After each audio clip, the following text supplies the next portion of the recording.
Hey, this is Corey from Wolfpack Woodcraft, and today I'm going to go over my terminology that I use on knives, so stay tuned.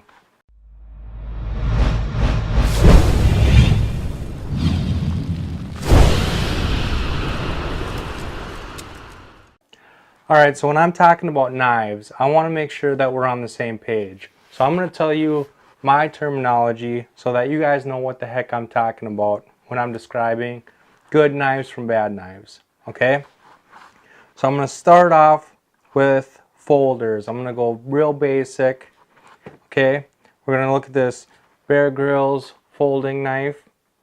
All right, now the features of this folding knife, what I call, it has a thumb stud to open it. It has a serrated edge with a straight edge. And then it has a lock back feature. So the locking mechanism is a lock back because the button is in the back. Okay. Here we have an Ontario Rat 1, or this is the Rat 2 rather. This one has a liner lock. The locking mechanism is in the liners of the handle. Alright, and it's got thumb studs. It's just, I wanted to show you the difference between a back lock and a liner lock. And then the other locking mechanism is a frame lock. So this Kershaw has a frame lock. The actual frame of the knife, the frame of the handle, is the locking mechanism. Okay, so that's the three different lock types. And then we have thumb stud, serrated, straight edge. You have the thumb studs. On the Kershaw, it has a wave feature. This is the only knife I own with the wave feature, and I'll do a review on it. It's a hate-love thing with me, but we'll go over that later. Okay, and then another opening mechanism is what I call a flipper, which is this piece of metal coming out of the back of the folder. I call that a flipper because you use it to flip the knife open. This is a cheap little Walmart knife.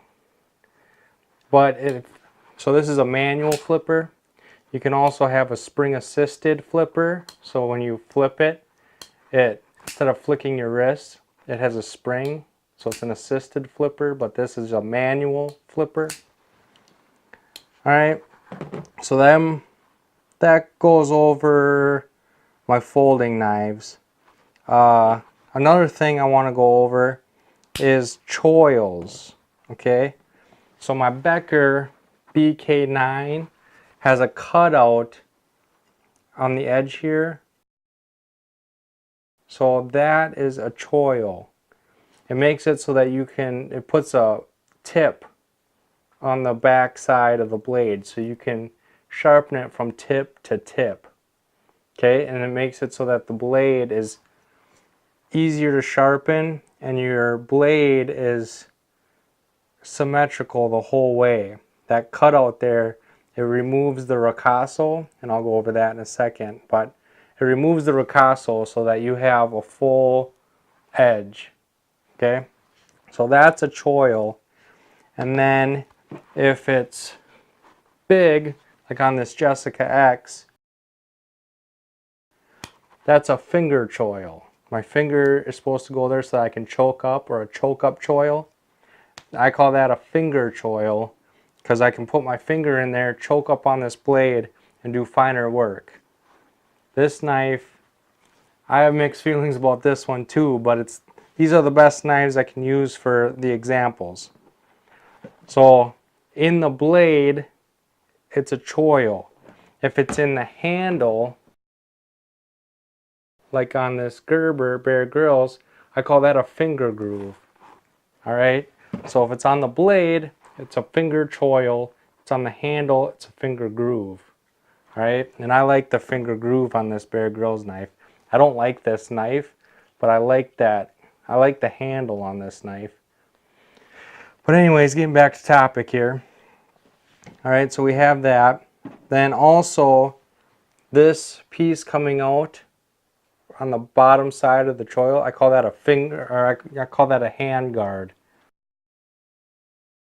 It's a hand guard because it keeps your hand from slipping onto the blade. So that's a hand guard. Okay, I got this buck knife here that has a defined hand guard. And then this piece of metal that separates the handle and the cutting edge, that's the ricasso. Alright, so this buck 119 has a very big ricasso.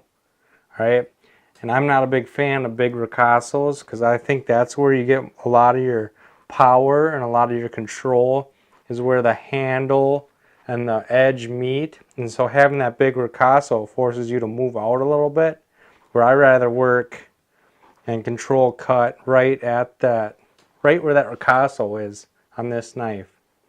But that's a ricasso. And so the finger choil and the choil on the BK9 get rid of that ricasso so that you can get right up to it. But this is a ricasso. Let's see if I have another knife. Alright, so then this. Alright, so the Rat 2, I'll have to take a picture of that one too. This one has a ricasso as well. It's not as huge as the buck, but it still has a ricasso. It's that piece of metal between the handle and the blade. Okay? So, that is my terminology. And then there's clip point, which it looks like they just chopped off the point. Alright, so this is a clip point too. And then there's a drop point, and a drop point is where it just curls down. Alright, my LT Wright, if you watch that video, that has a drop point because it just drops down. It's not a cut into it, it's just a slight curve down. And that's how I describe knives. When I'm looking at knives and I'm trying to just tell other people what I like and what I don't like, that's the terminology I use. And that's the terminology I'm going to use on this channel. You guys are more than welcome to correct me if I'm wrong. I'm always willing to learn. I'm huge into learning. Like I always say, I'm new at this. So learning new things, new terminology, that's what inspires me to keep doing this, is I'm constantly learning.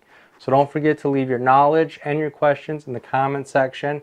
Don't be afraid to fill that thing up. Give me a thumbs up to let me know that I'm on the right direction. And as always, don't forget to subscribe and come join the pack. Thanks, guys.